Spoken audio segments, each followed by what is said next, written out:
नमस्कार, मी स्नेहा. साम संजीवनीमध्ये आपलं स्वागत. आज आपण चर्चा करणार आहोत लिव्हर म्हणजेच यकृत आणि त्याच्याशी संबंधित आजारांचं व्यवस्थापन या विषयावर. आणि यावर मार्गदर्शन करण्यासाठी आपल्या स्टुडिओत आलेले आहेत डॉक्टर शरण नरुटे.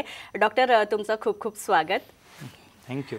चर्चेला सुरुवात करणार आहोत, मात्र त्याआधी डॉक्टरांची थोडक्यात ओळख करून देते. डॉक्टर शरण नरुटे हे DY पाटील विद्यापीठ पुणे येथे लिव्हर ट्रान्सप्लांट डिपार्टमेंटमध्ये प्रमुख म्हणून गेली अनेक वर्ष कार्यरत आहेत.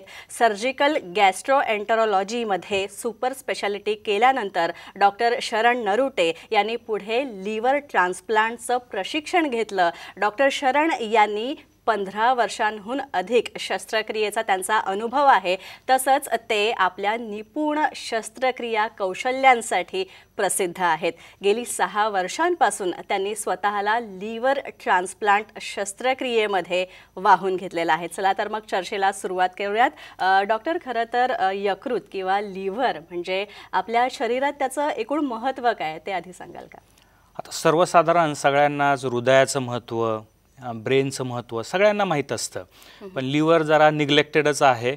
पण अलीकडे सगळ्यांना त्याचा बज क्रिएट झाला आहे. आता थोडक्यात लिव्हरचं काम सांगायचं झालं तर आपण जे काही खातो, जे काही पचवण्याची क्षमता आपले शरीर ठेवते ते सगळं लिव्हरमुळं होतं. आपण खाल्ल्यानंतर मग ते कार्बोहायड्रेट्स असू दे, प्रोटीन्स असू दे, विटॅमिन्स, मिनरल्स, फॅट्स सगळ्याला लिव्हरमधनंच फिल्टर होऊन प्रोसेस होऊन पुढं आपल्या शरीराला उपयोगी घटक बनवण्यासाठी म्हणून त्याची लिव्हरची गरज आहे. ते झालं. त्याच्यानंतर आपण जेव्हा आजारी पडतो त्यावेळेस आपलं जे डिफेन्स मेकॅनिझम असतं, आपल्या शरीर जे पांढरे पेशी बनवतं किंवा त्याच्याशी रिलेटेड जे काही गोष्टी आपण मॉलिक्युल्स म्हणू ते बनवतं, ते सगळं लिव्हरला बनवावं लागतं. म्हणजे आपण जे काही खातो ते पचवणे, आपल्या शरीराला उपयुक्त असं बनवणे हे लिव्हरचं काम. आणि आपल्या शरीरात जे काही बाहेरून येईल, जे आपल्याला नको आहे त्याला बाहेर काढून टाकणे हे कामसुद्धा लिव्हर करतं. ह्याच्या व्यतिरिक्तसुद्धा अजून बरेचशी कामं आहेत जे हार्मोनल रिलेटेड आहे, ज्याच्यामध्ये लिव्हरचं काम आहे की एक बॅलन्स मेंटेन ठेवणे बॉडीमध्ये प्रत्येक गोष्टीचं. त्याच्यामध्ये स्टोरेज मेकॅनिझमसुद्धा महत्त्वाचं आहे. म्हणजे आता समजा आपण कार्बोहायड्रेट खाल्लं, पण आपल्याकडं खाल्ल्यानंतर थोड्या वेळा आहे, त्याच्यानंतर 2 जेवणाच्या मध्ये काय, मग तशा वेळेस ते ग्लायकोजन स्वरूपात कार्बोहायड्रेट थोड्या वेळ साठवून ठेवतं, तसंच विटॅमिन्स साठवून ठेवतं, मिनरल साठवून ठेवतं.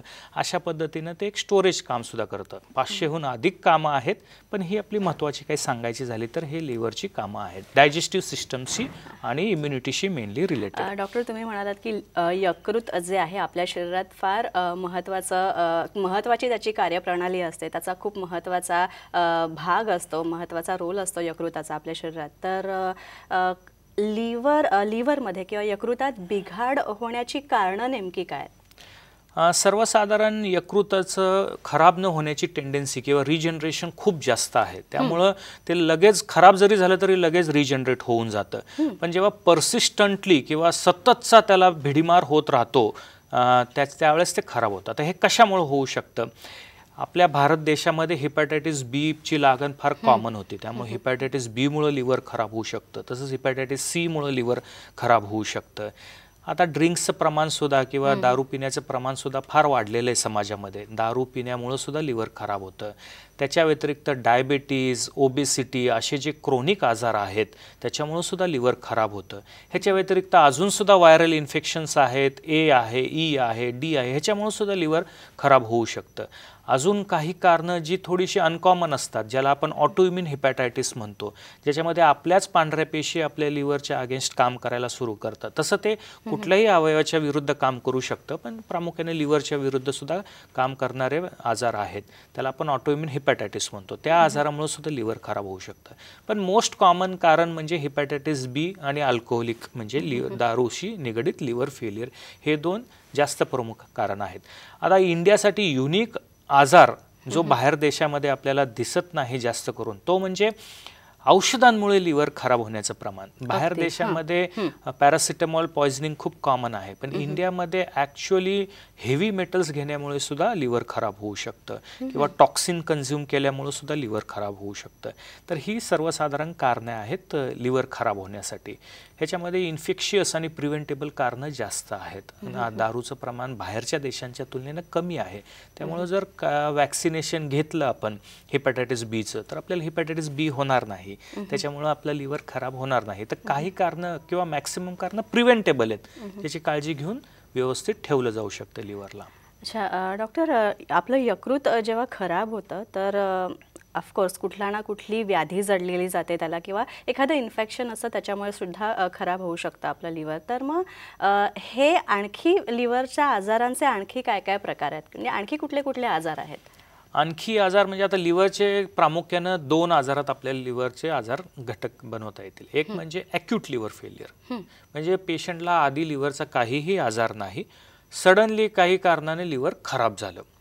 हे प्रेग्नन्सीमध्ये सुद्धा बायकांना होऊ शकतं, हेपॅटायटिस एमुळं होऊ शकतं, किंवा पहिल्यांदाच लक्षात आलेलं हेपॅटायटिस बीमुळं होऊ शकतं, किंवा काही पॉयझनिंग झाल्यामुळं होऊ शकतं. हे कमी असतात, 10 ते 15% केसेसमध्ये होतं. मॅक्सिमम लोकांना हे क्रॉनिक लिव्हर डिझीज असतात, म्हणजे हळूहळू लिव्हर खराब होण्याचं प्रकारचं आहे ॲक्यूट लिव्हर फेल्युअर आणि chronic liver failure. Chronic liver diseases म्हणजे हे जी मगाशी मी कारणं जी सांगितली, हेपॅटायटिस बी, सी, अल्कोहोल, ह्या कारणामुळं लिव्हर खराब होऊ शकतं. ॲक्यूट लिव्हर फेल्युअर झालेल्या पेशंटला मात्र लगेच हॉस्पिटलायझेशन करून काही लोकांना तर इमर्जन्सी ट्रान्सप्लांटसुद्धा करावं लागतं. त्याच्यामध्ये वेळ कमी असतो आणि बहुतांश लोक सक्षम होतात, कारण त्या केसमध्ये जर स्टडी केला तर जवळ 60-70% लोक एक्सपायर होतात. त्यामुळे त्यामध्ये आपल्याकडे टाईम फार कमी असतो. पण क्रॉनिक लिव्हर डिझीजला मात्र आपल्याकडे भरपूर वेळ असतो, त्यामुळे ट्रीटमेंट आणि इन्व्हेस्टिगेशन्स करण्याला भरपूर वाव आहे तिथे.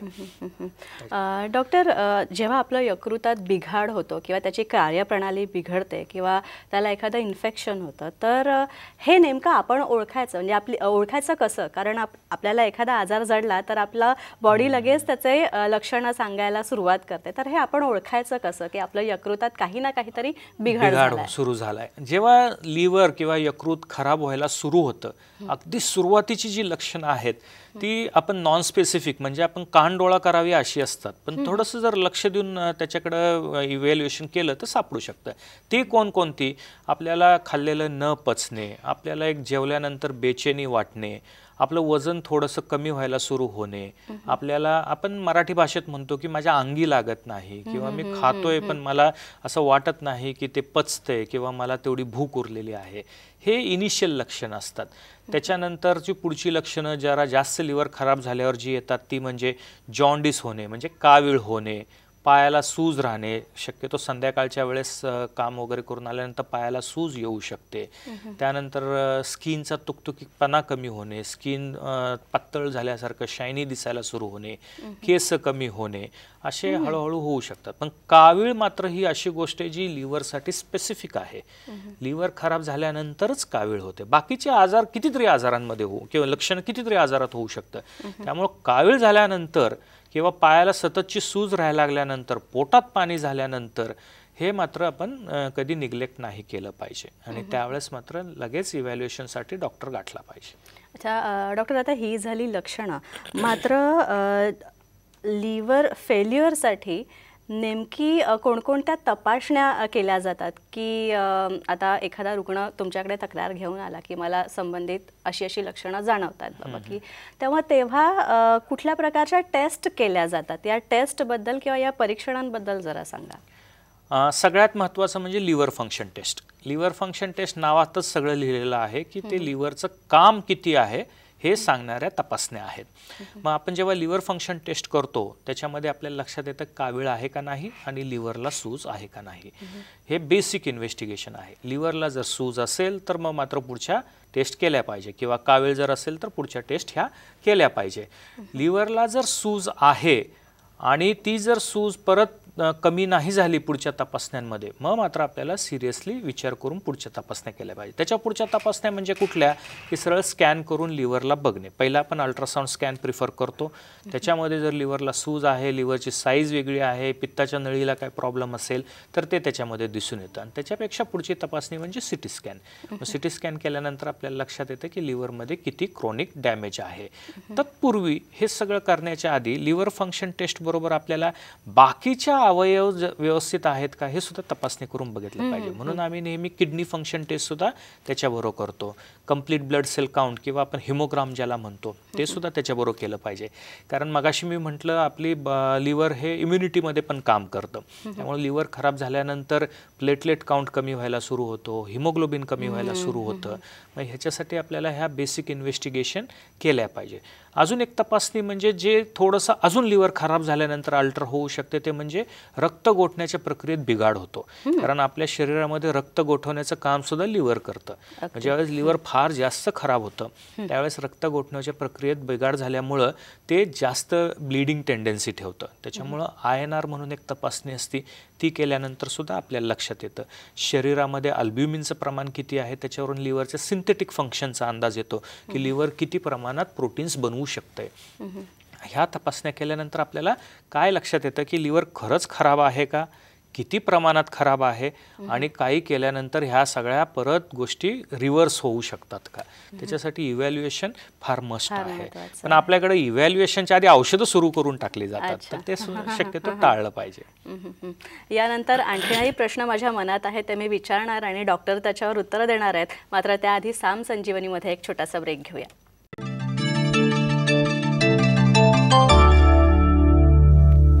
ब्रेकनंतर साम संजीवनीमध्ये पुन्हा एकदा आपलं स्वागत. डॉक्टर शरण, खरं तर ब्रेकनंतर पुन्हा एकदा स्वागत. याआधी आपण ब्रेकच्या आधी आपण यकृताचे आजार आणि त्याच्यावरचे उपचार आणि व्यवस्थापन एकूण कसं करावं याविषयी बोललो.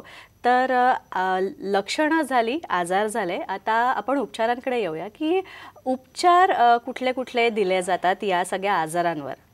बऱ्याचदा लिव्हर खराब व्हायला सुरू झाल्यानंतर मेडिसिन किंवा त्याच्याही आधी लाईफस्टाईल मॉडिफिकेशनमध्ये बऱ्याचदा लिव्हर रिजनरेट होऊन जातं. लाईफस्टाईल मॉडिफिकेशन म्हणजे काय, प्रोटीन डाएट भरपूर ठेवणे, फॅट्स कमी करणे, एक्सरसाइज आणि कार्डिओपल्मोनरी एक्सरसाइज प्रामुख्यानं ते करणे, त्यानं लिव्हर आपोआप रिजनरेट होतं.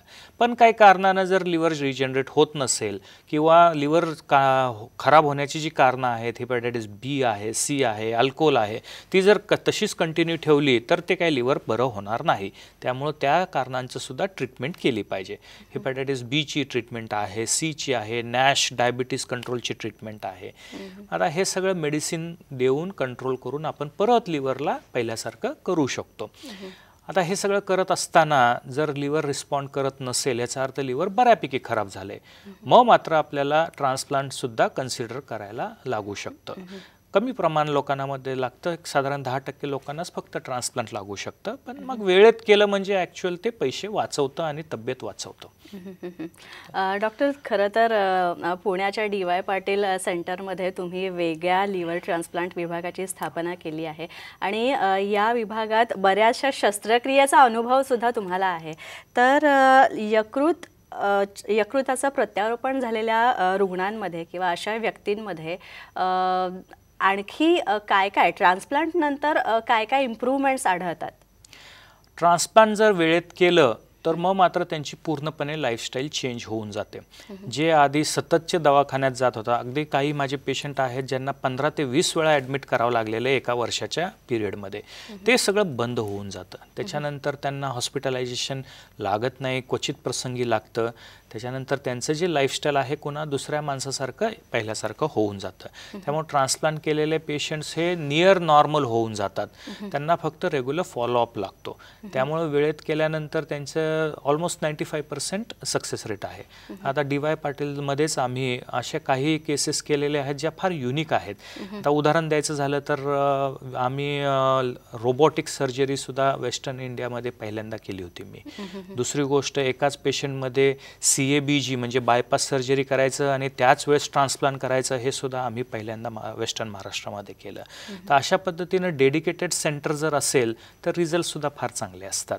त्यामुळे वेळेत करणे म्हणजे चांगले रिझल्ट्स मिळणे असं आहे. डॉक्टर, आता जेव्हा तक्रारीनंतर जेव्हा ट्रान्सप्लांट करण्याची वेळ येते, यकृताचं प्रत्यारोपण केलं जातं, तर त्यानंतर काळजी काय घ्यायला हवी? रेग्युलर फॉलोअप डॉक्टरला वेळोवेळी भेटणे सुरुवातीच्या पिरियडमध्ये ॲटलिस्ट पहिले 3-6 महिने आणि त्यावेळेस सांगितलेले इन्व्हेस्टिगेशन्स करणे हेच फार महत्त्वाचं आहे. त्याच्या व्यतिरिक्त रेग्युलर व्यायाम जे काही सांगितले ते आणि हेल्दी लाईफस्टाईल मेंटेन ठेवणे आणि ज्या कारणामुळे लिव्हर खराब झाले प्रामुख्याने दारू ते परत कधी न पिणे एवढी काळजी घेतली की बस बाकी काय करावं लागेल. आणखी एक शेवटचा प्रश्न डॉक्टर इथे की आपल्या यकृताला निरोगी राखण्यासाठी किंवा त्याची काळजी घेण्यासाठी किंवा ते खराब होऊ नये म्हणून तुम्ही आमच्या प्रेक्षकांना काय सल्ला द्याल किंवा आणखी काय त्यांच्या जीवनशैलीत बदल करायला सांगाल? सिडेंटरी लाईफस्टाईल म्हणजे आजच्या जमान्यामधली जी आपली दिनचर्या आहे, खुर्चीवर बसून राहणे, कम्प्युटरसमोर लॅपटॉपसमोर काम करत राहणे किंवा डेस्कवरती बसून राहणे आणि त्याच्या पद्धतीचा जो जॉब आहे त्याला आपण सिडेंटरी लाईफस्टाईल म्हणतो. ह्या लाईफस्टाईलमध्ये आपल्या शरीरामध्ये वजन वाढणे, डायबिटीज होणे, हायपरटेन्शन होणे हे असं फार कॉमन झालेलं आहे आता. तर ह्या गोष्टीसाठी लाईफस्टाईल मॉडिफिकेशन इम्पॉर्टंट आहे. एक रेग्युलर एक्सरसाइज दिवसामध्ये एक अर्धा तास ते 1 तास तरी तुमची ॲक्टिव्हिटी फिजिकल ॲक्टिव्हिटी व्हायला पाहिजे.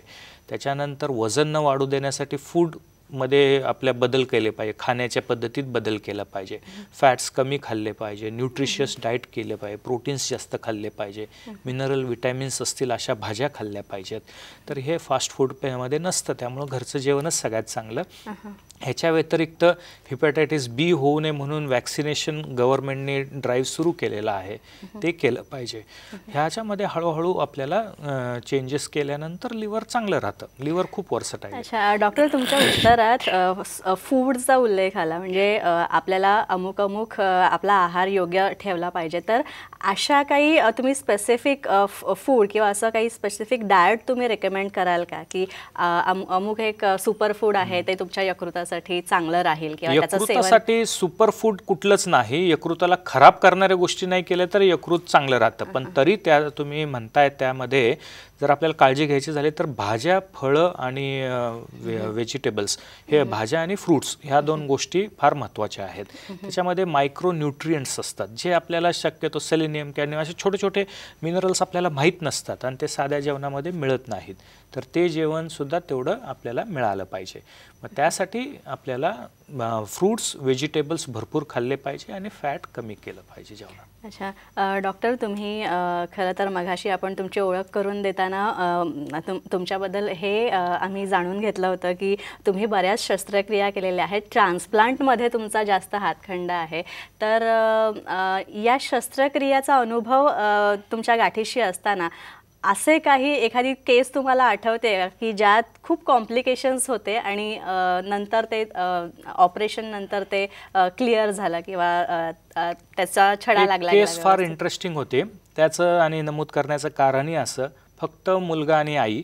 मुलगा पोलिसमध्ये होता, ड्रिंक्स घेऊन घेऊन लिव्हर फार खराब झालं होतं आणि त्यांचे 6 महिन्यामध्ये 15 ॲडमिशन्स झाले होते. त्यासाठी पोलीस जरी पैसे देत असले त्यांच्या डिपार्टमेंटमधनं तरीसुद्धा त्याला त्याचं घर विकावं लागलं होतं. अशा वेळेस ती आई रात्री रेल्वे स्टेशनला बसून मग तिथून गाडी करून परत त्याला औरंगाबादवरून इथे आणून त्याच्यानंतर परत औरंगाबादला जाऊन लोकांकडनं कसे तरी पैसे गोळा करून ती आली होती. आमच्याकडे ICUमध्ये तो पेशंट 7 दिवस सतत होता व्हेंटिलेटरवरती. त्याच्यानंतर आम्ही त्याचं ट्रान्सप्लांट केलं. त्याचं 35 किलो वय होतं, वजन होतं आणि 35 किलो आणि त्याच्या शरीरात 11 लिटर पाणी होतं पोटामध्ये. असं मिळून ते 46 किलो वजन होतं त्याचं. म्हणजे प्रकृती खूपच खालावली होती. ह्या स्टेजपर्यंत नाईलाजान त्याला ट्रान्सप्लांट करायची इच्छा होती पण त्याला पैशा अभावी, लिव्हर अभावी तो थांबला होता. त्याला त्यावेळेस लिव्हर मिळालं, त्यानं तो चान्स सोडला नाही. आता परत तो जॉईन झाला आहे ड्युटीला आणि आम्हाला तिथनं फोटो पाठवत राहतो त्याचे. तर अशा वेळेस बरं वाटतं. आता लिव्हर ट्रान्सप्लांट करताना 2 अडचणी फार सगळ्यांना कॉमन आहेत. एक म्हणजे पैसे कुठून आणायचे आणि लिव्हर कुठून आणायचं. तर आम्ही आता बऱ्यापैकी स्वस्तात ट्रान्सप्लांट करायला लागलोय. आता तसं आकडे सांगता येत नसतात पण त्यामुळं ते एक अफोर्डेबल झालेलं आहे. पुण्यामध्ये आमचं सेंटरला कमी पैशात होतं. आणि दुसरी गोष्ट लिव्हर डोनेशन्स वाढलेले आहेत. आमचं हॉस्पिटल पूर्ण वेस्टर्न इंडियामध्ये सगळ्यात हायेस्ट डोनेशन करण्यासाठी फेमस आहे. महाराष्ट्रातल्या तर सगळ्यात हायेस्ट डोनेशन्स आमच्या हॉस्पिटलला होतात. त्यामुळे आम्ही ऑर्गन्स सुद्धा हळूहळू प्रमोशन करून ऑर्गन डोनेशन डी.वाय. पाटीलनी अग्रसर राहून त्याच्यामध्ये सुद्धा एक प्रगती केलेली आहे आणि त्याच्यानंतर आम्ही पैसे सुद्धा कमी केले. त्यामुळे जास्तीत जास्त लोकांना फायदा होईल त्याचा. डॉक्टर, खरं तर आता तुमच्या बोलण्यात अवयवदानाचा उल्लेख आला तर लिव्हर ट्रान्सप्लांटसाठी तुम्ही म्हणालात की यकृत उपलब्ध होणं हे फार चॅलेंजिंग असतं, तर तुम्ही लोकांना एक काय अपील कराल? मला हेच सांगू वाटेल, 12 करोडचा महाराष्ट्र आहे आणि अवयव दान 150 लोक करतात वर्षाकाठी. हे एकदम चुकीचं आहे. 25,000 लिव्हरची रिक्वायरमेंट आहे आणि 150 लोक फक्त डोनेट करतात. त्याच्यासाठी माझं काय म्हणणं आहे की सगळ्यांनी ठरवलं पाहिजे की मी जर ब्रेन डेड झालो तर मला मात्र माझा ऑर्गन हे द्यायची फार इच्छा आहे. आता तो ब्रेन डेड झाल्यानंतर तो निर्णय घेऊ शकत नाही, त्याचे घरचे निर्णय घेतात.